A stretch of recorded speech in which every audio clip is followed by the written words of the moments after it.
क्या आप सोच सकते हैं उस फीलिंग को जब पूरा देश आपको चाचा कहकर पुकारे, करोड़ों बच्चे आपके जन्मदिन पर गुलाब लेकर आए, दुनिया के बड़े बड़े लीडर आपकी बात सुनने के लिए बेताब रहे और फिर अचानक वही देश, वही लोग, वही संसद आपको घेरने लगे। हिंदी चीनी भाई भाई का नारा देने वाले पंडित जवाहरलाल नेहरू को अब ना समझ आदर्शवादी कहा जाने लगा था। संसद में डॉक्टर राम मनोहर लोहिया उन्हें गरीब देश का सबसे महंगा प्रधानमंत्री कह रहे थे और विपक्ष हर दिन उनकी पॉलिसीज पर हमला कर रहा था। तो कैसा था देश के पहले प्रधानमंत्री का आखिरी दौर? 1962 से 1964 तक के वो 2.5 साल चीन के साथ युद्ध के बाद क्या चल रहा था? क्या सोच रहे थे वो? कहते हैं किसी इंसान की असली कहानी उसके आखिरी दिनों में छिपी होती है और जवाहरलाल नेहरू की कहानी भारत की आजादी जितनी ही गहरी और भावुक है। क्या नेहरू उन आखिरी दिनों में अकेले पड़ गए थे और टूट गए थे जैसे मोहम्मद अली जिन्ना? याद है जिन्ना की वो खराब एम्बुलेंस जो पेट्रोल खत्म होने के कारण सड़क पर रुक गई थी। पाकिस्तान का संस्थापक अपने ही देश में अकेला मर रहा था और किसी को उनकी परवाह नहीं थी। या फिर क्या नेहरू की हालत बहादुर शाह जफर जैसी थी, जिन्होंने रंगून की जेल में अकेले दम तोड़ा और लिखा, कितना बदनसीब है जफर दफन के लिए 2 गज जमीन भी ना मिली कुएं यार हो। या फिर नेहरू का अंत इन सब से अलग था? क्या उनके पास अब भी लोगों का प्यार था? क्या उनकी बेटी इंदिरा उनका सहारा बनी रही? क्या वो फ्रस्ट्रेटेड थे या फिर काम में डूबकर अपना दर्द भुलाने की कोशिश कर रहे थे? आज हम जानेंगे एक महान लीडर की उस इमोशनल जर्नी के बारे में जिसके बारे में लोग बहुत कम जानते हैं। नेहरू के आखिरी 2-3 साल जब पॉपुलैरिटी और पावर का सूरज ढलने लगा था, तब सब क्या हो रहा था? इन सभी बातों को जानने के लिए वीडियो को अंत तक जरूर देखिएगा, क्योंकि अपना इतिहास नहीं जानोगे तो खुद को कैसे पहचानोगे। 1963-64 के बीच नेहरू के शरीर ने थकना शुरू कर दिया। उनकी तबीयत बार बार खराब होने लगी। उनके नजदीकी लोग जैसे उनके सेक्रेटरी एमओ मथाई बताते हैं कि नेहरू अक्सर रात के 2 बजे तक फाइलों का काम निपटाते थे और 7 बजे फिर काम पर आ जाते थे। चीन युद्ध के बाद तो जैसे वो इस काम में डूबकर अपने दर्द को भुलाना चाहते थे। जनवरी 1964 में उड़ीसा के भुवनेश्वर में कांग्रेस की मीटिंग चल रही थी, तभी उन्हें हल्का सा स्ट्रोक आया। हालांकि बाहर सबको यही बताया गया कि ये बस एक थकान है, मगर सच ये था कि उनकी सेहत ने अब खतरनाक मोड़ ले लिया था। स्ट्रोक के चलते उनके शरीर का बायां हिस्सा कमजोर पड़ गया, उनके बोलने की रफ्तार धीमी पड़ गई। ये सभी बातें जनता से छुपाई गई, पर जो करीब थे वो इन बातों से वाकिफ थे। नेहरू भी इस हाल में फाइलें देखते रहे, मीटिंग्स में जाते रहे, जैसे उन्हें डर था कि जरा सा आराम भी देश को कमजोर कर देगा। अब सवाल यह है कि क्या उनकी इन शारीरिक समस्याओं की जड़ें 1962 की हार से मिले उस जबरदस्त मानसिक तनाव में थी? इतिहासकार एस गोपाल नेहरू के बारे में लिखते हैं कि चीन की इस धोखेबाजी को नेहरू ने दिल पर ले लिया था। उन्हें लगा कि उनकी दशकों की पॉलिसी एक झटके में फेल हो गई। सत्ता के शिखर पर बैठा ये आदमी अपने आखिरी दिनों में अंदर से टूट चुका था। वो अब भी लीडर थे, पर उनकी आंखें जो कभी खूब चमकती थी, थकी हुई थी। 1960 से 64 का समय नेहरू जी की लाइफ का सबसे मुश्किल दौर था। इसे कई इतिहासकार ढलती शाम के साल कहते हैं। 50 के दशक वाली ताकत और एनर्जी अब उनके चेहरे से गायब थी। पर्सनल लाइफ में बहन विजया लक्ष्मी पंडित और भांजे बीके नेहरू का इमोशनल सपोर्ट था, मगर पॉलिटिकल अकेलापन बढ़ रहा था। पटेल उनकी मदद के लिए अब थे नहीं, क्योंकि वो 1950 में ही उनका साथ छोड़ चुके थे। उनके अपने दोस्त या तो उनसे खफा थे या उनको क्रिटिसाइज कर रहे थे। जब 1962 में चीन ने हमला किया तो ये सिर्फ मिलिट्री हार नहीं थी, नेहरू के पंचशील आदर्शवाद की हार थी, जिसका नारा था हिंदी चीनी भाई भाई। चीन को दोस्त मानने वाले नेहरू को अचानक लगा कि सालों का भरोसा चूर चूर हो गया। बड़ी बात यह है कि आजकल के नेता अपनी गलती नहीं मानते और दूसरों पर आरोप लगाने लगते हैं, पिछली सरकारों पर आरोप लगाते लगते हैं। उससे अलग नेहरू ने पूरी नैतिक जिम्मेदारी ली। रक्षा मंत्री वीके कृष्ण मेनन को इस्तीफा देना पड़ा, मगर नेहरू का क्रिटिसिज्म काफी हद तक बढ़ गया था। इस टाइम तक आते आते संसद में विपक्ष इतना तीखा हो गया था कि नेहरू को संभालना मुश्किल हो गया। डॉक्टर राम मनोहर लोहिया तो उन्हें एक गरीब देश का सबसे महंगा प्रधानमंत्री कह चुके थे। आचार्य कृपलानी और अटल बिहारी वाजपेयी जैसे लीडर उनके हर फैसले पर सवाल उठा रहे थे। जहां पहले नेहरू की बात सुनकर सब शांत हो जाते थे, वहां अब हंगामा हो रहा था। इस मानसिक लड़ाई ने उनकी हेल्थ पर सीधा असर पहुंचाया। लगातार काम और दबाव के चलते ये हुआ कि 1963 आते आते उनकी तबीयत बहुत बिगड़ने लगी। इस बिगड़ती सेहत के बीच में उन्हें कई बार डॉक्टर्स ने सलाह दी आराम करने की, लेकिन वो ऐसा करना नहीं चाहते थे। उनके ऑफिस में दुनिया भर के कागजों का ढेर लगा रहता था। उन्होंने अपने रूटीन में कोई खास बदलाव नहीं किया, बस डॉक्टरों के कहने पर मॉर्निंग वॉक थोड़ी सी कम कर दी।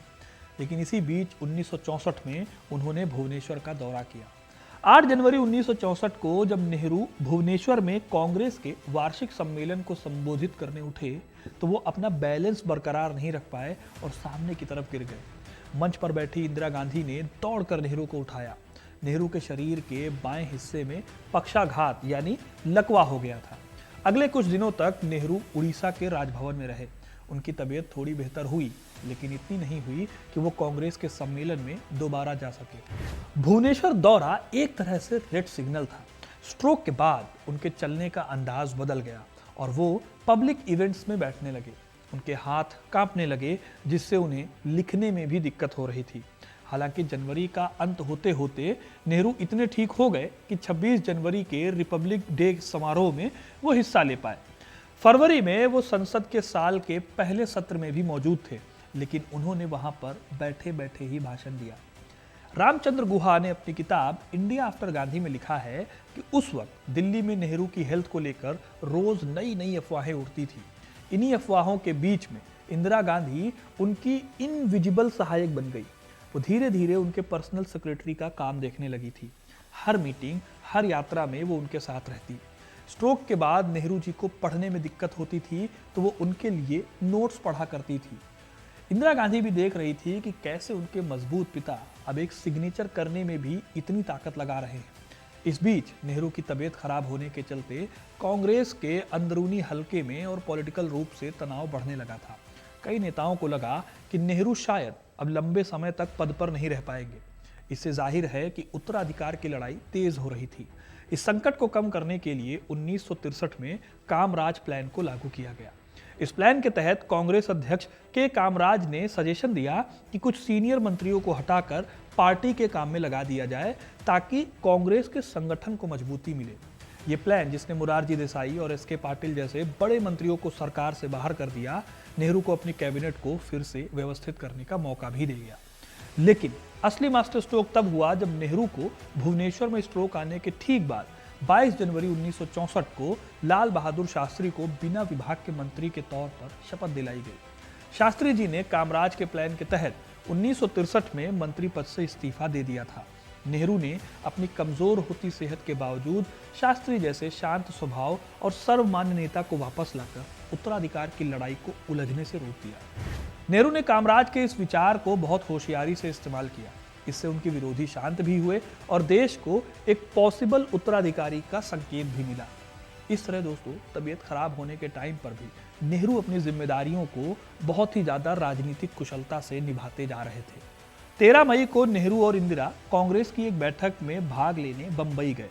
कांग्रेस की बैठक में उन्होंने एक इमोशनल स्पीच दी, जिसमें उन्होंने अपने आदर्शों और भारत के भविष्य की बात की। उस स्पीच को अगर आप सुने तो लगेगा जैसे कि उन्हें पता था कि उनका अंत अब शायद नजदीक है। उनके दोस्त और भारत के पूर्व राष्ट्रपति डॉक्टर सर्वपल्ली राधाकृष्णन ने एक बार कहा था कि नेहरू बहुत ज्यादा सोचते हैं। 22 मई को नेहरू ने 7 महीनों में पहली बार एक प्रेस कॉन्फ्रेंस आयोजित की। 38 मिनट तक चली इस प्रेस कॉन्फ्रेंस में 200 से भी ज्यादा पत्रकारों ने हिस्सा लिया। एमजे अकबर नेहरू की जीवनी में लिखते हैं, नेहरू उस समय देखने में तो ठीक लग रहे थे, लेकिन उनकी आवाज कमजोर हो गई थी। इस दौरान ये सवाल कई बार पूछा गया कि नेहरू के बाद कौन। आखिर में नेहरू को झल्ला कर कहना पड़ा, मैं इतनी जल्दी मरने नहीं जा रहा। नेहरू के कहते ही सभी पत्रकारों ने खड़े होकर उन्हें स्टैंडिंग ओवेशन दिया। अगले दिन नेहरू और उनकी बेटी 3 दिनों के लिए हेलीकॉप्टर से देहरादून गए। 26 मई को वो देहरादून से वापस दिल्ली लौटे। उस दिन भी उन्होंने रोज की तरह फाइलें देखी, लोगों से मिले। उन्होंने पाकिस्तान के राष्ट्रपति अयूब खान के एक लेटर का जवाब भी दिया और मंत्रियों के साथ नॉर्मल बातचीत की। सब कुछ इतना नॉर्मल था कि किसी ने सोचा भी नहीं होगा कि यह देश के लिए शायद आखिरी नॉर्मल दिन होगा। फिर आती है दोस्तों 27 मई 1964 की सुबह। इस सुबह ने पूरे देश को हिलाकर रख दिया। सुबह करीब 6:30 बजे थे जब नेहरू जी को उनके घर 3 मूर्ति भवन में पीठ में अचानक दर्द हुआ। उनको दर्द था, लेकिन उन्होंने 2 घंटे तक उनके सहायक नत्थू को जगाया नहीं। नत्थू उनके कमरे में ही पास वाले बिस्तर पर लेटे हुए थे। जब नत्थू जागे तो उन्होंने एक सुरक्षाकर्मी को इंदिरा और नेहरू के डॉक्टर बेदी को बुलवाने के लिए भेजा। बेदी जनवरी से ही, जब से नेहरू को पक्षाघात यानी लकवा हुआ था, तब से वो तीन मूर्ति भवन में उनकी देखभाल कर रहे थे। जब इंदिरा और डॉक्टर बेदी कमरे में पहुंचे तो नेहरू थोड़ा सा दिग्भ्रमित दिखाई दिए। उन्होंने उनसे पूछा, माजरा क्या है? इसके बाद कुछ ही क्षणों में नेहरू बेहोश हो गए। जब डॉक्टर बेदी ने उनका पूरा मुआयना किया तो पाया कि नेहरू की बड़ी धमनी एओर्टा फट गई है। इस दौरान इंदिरा गांधी का ब्लड लिया गया ताकि नेहरू को चढ़ाया जा सके। दोनों का ब्लड ग्रुप कॉमन था, लेकिन नेहरू कोमा में चले गए। 27 मई को दोपहर 1:44 पर नेहरू ने आखिरी सांस ली। कोमा में चले जाने के बाद उन्हें फिर दोबारा कभी होश नहीं आया। उस समय इंदिरा गांधी और कृष्ण मेनन उनके साथ थे। पूरी दोपहर और शाम तक वो दोनों नेहरू के पार्थिव शरीर के बगल में बैठे रहे। विजयलक्ष्मी पंडित ने अपनी आत्मकथा द स्कोप ऑफ हैप्पीनेस में लिखा, बंबई से दिल्ली की आखिरी फ्लाइट निकल चुकी थी।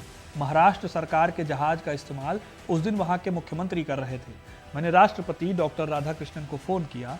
उन्होंने मेरे जहाज से दिल्ली आने का इंतजाम किया। जब हम तीन मूर्ति भवन पहुंचे तो वहां शोक मना रहे लोगों की इतनी भीड़ थी कि हमें काफी दूर से ही अपनी कार से नीचे उतरना पड़ा। जल्दी ही यह खबर दोस्तों पूरे देश में आग की तरह फैल गई। ऑल इंडिया रेडियो पर घोषणा हुई, भारत का प्रकाश बुझ गया। अब गौर करिए, ये वही लाइन थी जो गांधी जी की मौत पर नेहरू ने कही थी और आज यही लाइन उनके लिए इस्तेमाल हो रही थी। दिल्ली में मानो वक्त थम सा गया था। सरकारी ऑफिस, स्कूल, बाजार सब बंद हो गए। लाखों लोग जो उन्हें अपना समझते थे इस खबर से टूट गए। देश में एक गहरा सन्नाटा छा गया। द टाइम्स ऑफ इंडिया ने लिखा कि नेहरू का जाना एक पूरे युग का अंत है और आगे सब कुछ अनसर्टेन है, अनिश्चित है। उस रात तीन मूर्ति भवन में कोई नहीं सोया और भवन के गेट लोगों के दर्शन के लिए लगातार खुले रहे। इसके बाद नेहरू के पार्थिव शरीर को एक गन कैरेज पर रखा गया। सफेद खादी के कपड़े पहने हुए इंदिरा गांधी और संजय गांधी एक खुली कार पर सवार हुए। चिलचिलाती धूप में दोनों पसीने से तरबतर थे। राजीव अभी तक दिल्ली नहीं पहुंच पाए थे। यमुना नदी के किनारे 5 मील लंबे रास्ते को तय करने में 3 घंटे से ज्यादा का समय लग गया। सड़क के दोनों ओर अंत्येष्टि स्थल पर करीब 20 लाख लोगों का हुजूम था। एक हेलीकॉप्टर ने उनकी शव यात्रा पर ऊपर से पुष्प वर्षा की। लोग उनकी अर्थियों पर फूल चढ़ा रहे थे। करीब 8000 पुलिसकर्मियों और 6000 सैनिकों को व्यवस्था बनाए रखने के लिए तैनात किया गया था। नेहरू की जीवनी में एमजे अकबर लिखते हैं, इंदिरा आखिरी बार नेहरू के पार्थिव शरीर के पास गई। उन्होंने उनके ऊपर गंगा जल छिड़का और अपने पिता के पैरों के पास चंदन की एक लकड़ी रख दी। नेहरू ने अपनी वसीयत में साफ लिखा था कि उनकी अंत्येष्टि में किसी भी धार्मिक रीति का पालन ना किया जाए, लेकिन इसके बावजूद उनका अंतिम संस्कार हिंदू रीति रिवाजों से किया गया। अंतिम संस्कार के 13 दिनों के बाद नेहरू की अस्थियों को एक स्पेशल ट्रेन से संगम में प्रवाहित करने के लिए इलाहाबाद ले जाया गया। ट्रेन से आमतौर से 10 घंटे में पूरे हो जाने वाले इस सफर को 25 घंटों में तय किया गया। ट्रेन हर स्टेशन पर रुकी जहां हजारों लोग नेहरू को आखिरी विदाई देने आए थे। इसके आगे की कहानी को सुनने से पहले आपको जानना होगा कि नेहरू की वसीयत में क्या लिखा था। उसके बिना आपको आगे की कहानी बहुत अच्छे से समझ में नहीं आएगी, उसका एसेंस नहीं पता चलेगा। देखिए, किसी भी लीडर की वसीयत सिर्फ पैसे या प्रॉपर्टी का हिसाब किताब नहीं होती, बल्कि उनके आखिरी विचार यानी फाइनल फिलॉसफी और उनके पूरे जिंदगी का जो तजुर्बा है उसका निचोड़ होती है, कंक्लूजन होती है।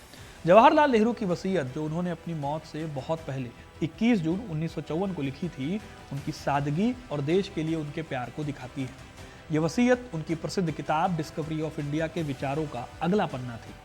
नेहरू जी ने अपनी वसीयत में कोई बड़ा स्मारक बनाने या बड़ी विरासत छोड़ने की बात नहीं की। उनका पूरा ध्यान अपने शरीर के अंतिम संस्कार और राख के साथ क्या करना है इस पर था।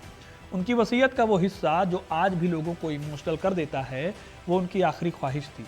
मैं पढ़ता हूँ क्या लिख रहे थे, जब मैं मरूं तो मेरी बॉडी को जला दिया जाए, अगर विदेश में मरूं तो वहीं जलाकर मेरी राख दिल्ली भेजी जाए, मेरी राख का एक मुट्ठी हिस्सा गंगा में मिला दिया जाए, बाकी हिस्से का क्या करना है उसके लिए मेरा निर्देश है कि उसे हवाई जहाज में बहुत ऊंचाई पर ले जाकर भारत के उन खेतों में बिखेर दिया जाए जहां किसान जी तोड़ मेहनत करते हैं, ताकि वो धूल और मिट्टी में मिल जाए और भारत का एक अटूट हिस्सा बन जाए। इस वसीयत में उनका जो राष्ट्रवाद है किसी भाषण की तरह नहीं है, बल्कि एक बहुत ही गहरे पर्सनल लगाव के रूप में झलकता है।